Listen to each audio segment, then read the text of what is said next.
فاسألوا أهل الذكر إن كنتم لا تعلمون.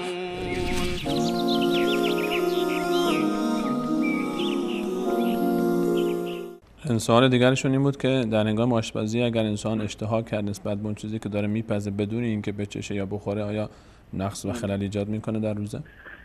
بله، چشیدن غذا برای خانم‌ها یا برای کسانی که آشپزی میکنن هیچ گونه اشکالی رو نداره. غذا را بچشن، میزان نمکی غذا را به شرط اینکه اون آب دهانشون رو فرو نبرن.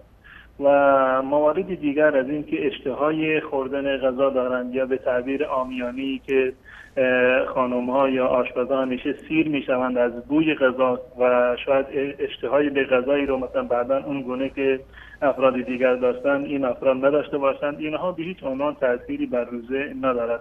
اشتهای خوردن غذا یا احساس کردن که سیر شده از بوی غذا به هیچ عنوان در روزه انسان ضرر و زیانی را وارد نمی کند و روزش کاملا صحیح است.